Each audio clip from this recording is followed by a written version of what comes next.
Nepal and Zimbabwe share common challenges of corruption and political instability.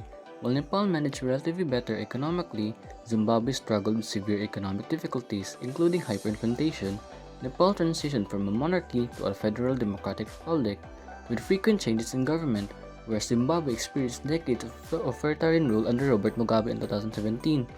Nepal's peace process led to a new constitution in 2015, while Zimbabwe's political reforms have been slower. Nepal benefited from aid and investment from India and China, whereas Zimbabwe faced international sanctions, contributing to its economic decline. Overall, Nepal has seen more significant political reform and better economic conditions compared to Zimbabwe.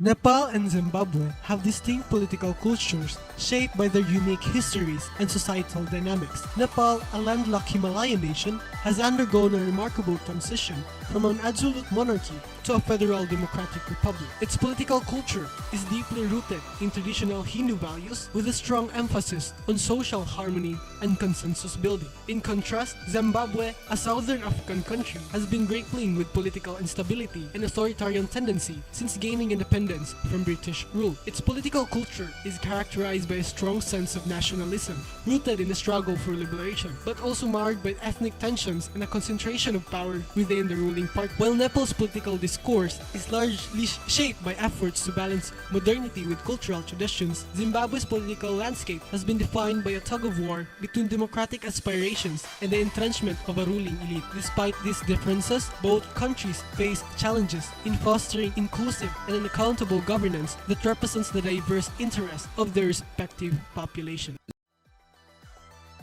Zimbabwe is a unitary presidential republic, while Nepal is a federal democratic republic. In Nepal, the central government and the 7 provinces, each with its own government, share authority under the federal system. In order to support decentralization and local governance, this framework is made to accommodate the various ethnic and regional identities found throughout the nation. In contrast, Zimbabwe's unitary system, which divides the country into its districts and provinces under the direct control of the central government, concentrates authority. The historical setting of strong central power in Zimbabwe is reflected in decentralization. Executive duties. The presidents who serve the formal head of the state and the prime minister who is in charge of the government has executive authority make up Nepal's executive branch. This division keeps authority from concentrating in one position and guarantees a balance of power. On the other hand, the president of the Zimbabwe exercises significant executive powers and functions as both the head of the state and the government. Legislative frameworks. The House of Representatives or the lower house and the National Assembly or the upper house make up Nepal's bicameral legislative body. The goal of this bicameral government is to balance the interests of various groups and areas within the nation, while ensuring complete representation. In contrast, Zimbabwe has a unicameral legislature made up of National Assembly. In comparison to bicameral system, this single-chamber system can expedite legislative procedures, but it may also restrict the scope of representation. Judicial independence. The constitutions of Zimbabwe and Nepal both place a strong emphasis on judicial independence. The Supreme Court or the highest court in Nepal and the protector of the constitution is in charge of the country's legal system. Comparably, the Constitutional Court of Zimbabwe oversees the legal system and has the last word on constitutional issues.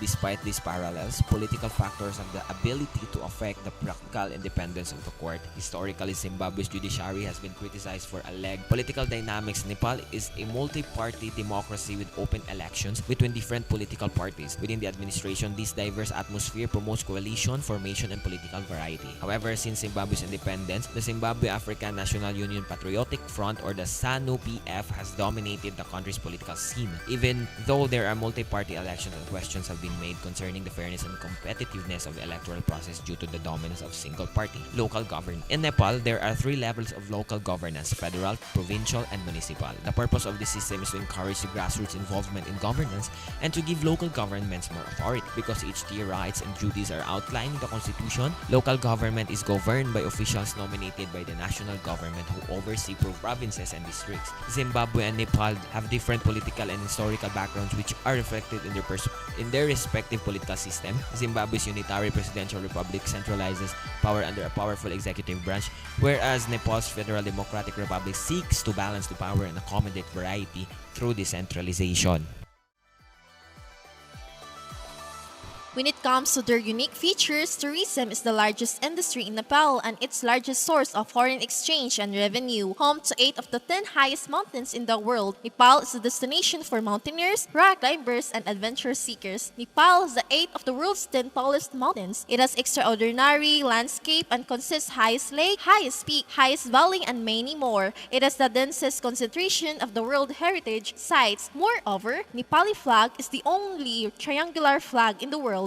Aside from Nepal, Zimbabwe is the southern African nation has become one of the continent's most popular tourist destinations, being home to 4 UNESCO World Heritage Sites. The growing popularity of Zimbabwe is the most likely due to the fact that it offers such visitors the opportunity for many unique experiences. From awe-inspiring scenery to unique wildlife to rich culture, this African nation will provide you with a trip of a lifetime. In conclusion, Nepal and Zimbabwe have navigated complex political landscape shaped by their historical context, while both countries grapple with corruption and political instability.